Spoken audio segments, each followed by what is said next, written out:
Hi, my name's Tammy Davis. I'm the essential oil expert and founder of Revolutionary Aromatherapy. Now, before I say anything else, please know that if you're looking for generalized suggestions on what essential oils to use for something that you're facing, like a symptom of some sort, you're on the wrong channel because I am not going to provide you with anything that is not formulated or customized to your specific needs. I am a clear stand that we have got to stop normalizing the information that goes out there as a generalized one size fits all. I don't understand how we can have a culture that is so insistent on personalization and at the same time looking to open up a book or a website or speak to somebody and get them and get a solution in that moment without having a complete assessment of everything that's going on. And I know that's a very strong statement, and that's exactly how I feel. So if that's what you're looking for from an aromatherapist, this is not your channel. But I do appreciate you checking it out, and you're always welcome to visit and to kind of find out what I'm talking about, because this is going to be completely health related, scientifically backed. There are facts about essential oils that I'm going to jump into here in a little bit, and those will carry out through every video that I post here. You're also welcome to ask me questions to kind of find out my thought process around something, but there again, I am not going to make any sort of blanket statement that would be a recommendation that would be suitable for everyone, because there's nothing that's suitable for everyone. This actually comes on the heels of somebody who asked me a few months ago for two very specific issues. My mistake was that I didn't ask for a complete assessment. I made some suggestions. They went and found the oils that I suggested, but they also were reading properties of other oils and decided that there were other oils that would benefit them. Maybe that oil does, maybe it doesn't. But the truth is that until we understand the context of shifting out of our body is defective, the human body is incapable. See, that's the cultural mindset. So as the essential oil expert, I am here to actually disrupt this conventional model, this mindset of broken, defective, mutated. These are all words that come along with epigenetics. Well, at least the mutative and defects, right? Hence also the SNPs. If you're not familiar with what I'm talking about, just to kind of give you a little background on that, when you look at the methylation tests that people are submitting their saliva for, and you get a report on which genes are defective. I mean, it's really fascinating to me how they even colorize these things with red, green, or yellow, just like we see in stoplights. Think about what those colors actually mean to you. This is all programming. And this is really instrumental in getting people to go, oh my God, I have a double defect. It's red. I've got something wrong with me. No, you don't. What you have is a body in distress. That's what you have, is a body in distress. Nothing wrong. You're above ground. You're breathing. Your body's working. So what you get from this channel is how to partner with your system, how to identify the symptoms and pull it all together. Like, look at all of the symptoms and realize that what has to happen for you to be remarkably healthy and to have a healthier life from this point forward is going to take you shifting gears out of control the symptom to what can I do to relieve this symptom and facilitate better long-term results, because your medications aren't doing it. If they did, you wouldn't be taking them all the time. You'd be better. Your body would be healthier. But the medications keep you stuck in survival mode because they consistently stress the system. That is where revolutionary aromatherapy comes in. Now, you may be scoffing at the idea of even considering essential oils for healthcare. And yes, there's a lot of issues around, our generalized statements, generally regarded as safe by the FDA. Thank you very much, Bath and Body. And not to throw shade at them, because the truth is that there's so much crap on the market that I don't blame anybody for just kind of like classifying as such, because you really don't know what you're getting unless you actually understand what you're looking for. And so many people can adulterate and put out poor products that are not going to have the health giving benefits that genuine and authentic essential oils actually can do. Now, mind you, they are studied extensively. Man has been studying plants for hundreds of years, breaking them down. Merck was one of the first people to actually identify alkaloids. Merck is the reason why we have codeine, morphine, heroin, because it all comes from the same plant, those alkaloids. And they were extracting those alkaloids in the mid 17th century. So we've been looking at plants for a very, very long time, and we continue to do so. And the sad truth is that our medical system doesn't even know what the hell's going on with the body. Sometimes they do, sometimes they don't. The challenge that you face and that I face and our families face is that we have no idea how one body is going to respond to anything.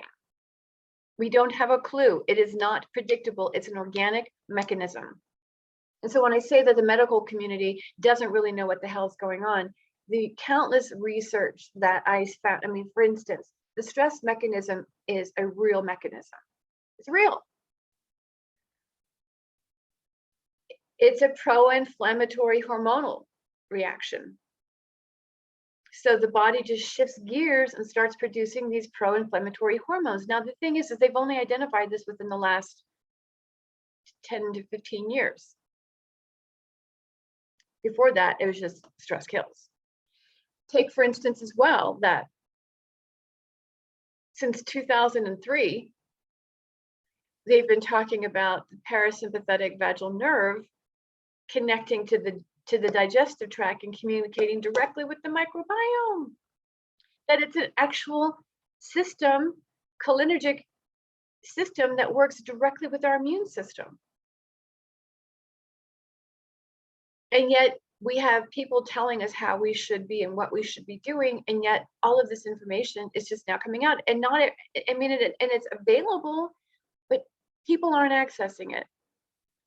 Possibly because it's not in their specialty. I have no idea. There's a lot of information out there, and my job, truthfully, my job is to investigate everything. In many respects, I'm a sleuth for truth.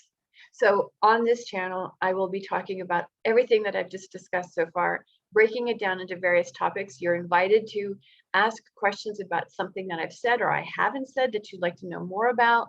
And yes, I will be talking about oils and how they can benefit you, because as I just mentioned, we've been studying plants for hundreds of years. We've been working with plants for thousands of years. Thousands of years.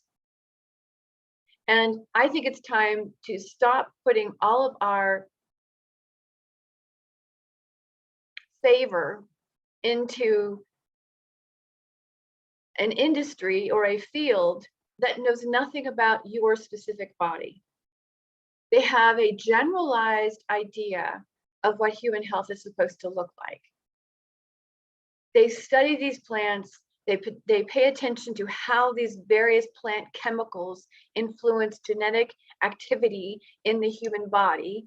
Then they turn around and replicate this and make it a medication. They're consistently trying to understand how nature operates and on a mission to replicate nature. They've even gone so far as to take an essential oil and grow a plant from it in a lab. Now here's the real kicker. They were able to produce a plant, but the plant did not produce essential oil. Can you imagine why that might be? Because the plant was never stressed. Never stressed. It lived in a contained environment. The temperature remained the same, the nutrients remained the same, the light remained the same. There was no stress. You see, an essential oil is the plant's response to stressors. Insects, animals, wind, temperature, all of that influences cellular activity within the plant that now produces an essential oil. This is exactly what's happening with you. Your body experiences stressors. Maybe it's chemicals you're breathing. Maybe it's something you ate. Maybe it's chemicals in the food you just ate. Maybe it's something you just drank. Maybe there's something wafting in the air around you that you're unaware of. Maybe you're having an emotional reaction to something. Maybe your kid just called you. Anything could be a stressor. Our reactions to these stressors influence inflammatory reactions within the system. Now, here's another really interesting point. That is important. It's important that we actually have those reactions to a certain degree because they influence immune activity that now helps the body not only protect itself, but repair itself. This is the magic to being human. And when we include essential oils that are widely studied around the world for their ability to influence cellular activity, and there again, because we cannot guarantee the quality of the oils, we have scientists who are trying to replicate these activities, and they're really struggling to do so. So I'm here to suggest that you get your hands on and start using essential oils, genuine and authentic essential oils that are specific to your body's needs. Now, I have a few questions written down here because I'm interviewing myself for you. And that would be, what are essential oils? Well, essential oils are what I just explained to you. They are the chemical reaction that the plant has in response to stressors. They are, in fact, signaling molecules that influence, again, cellular activity, and they can do this for the human body.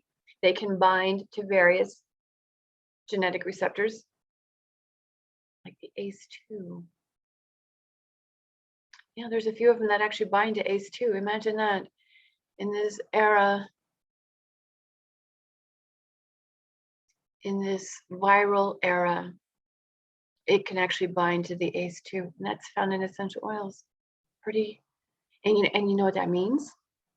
Got a secret for you. What that means is that your body has, with the help of essential oils, can actually dial down the stress response and begin to produce anti-inflammatory chemicals.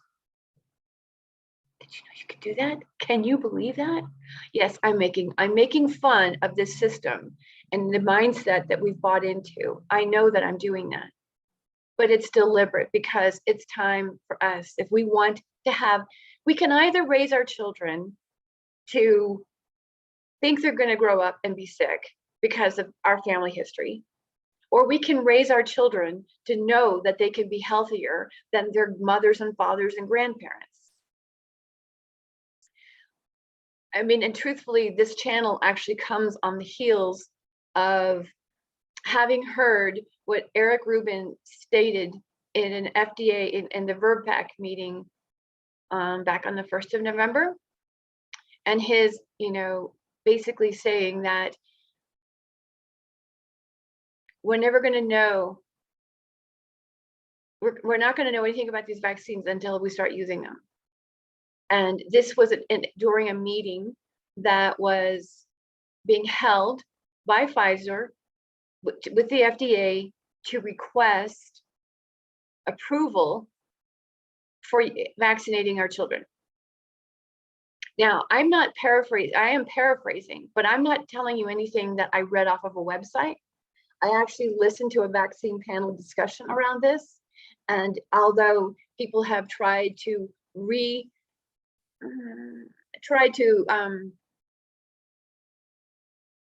control the narrative around that statement that Eric Rubin made, the bottom line is he was advocating for using our children as test monkeys.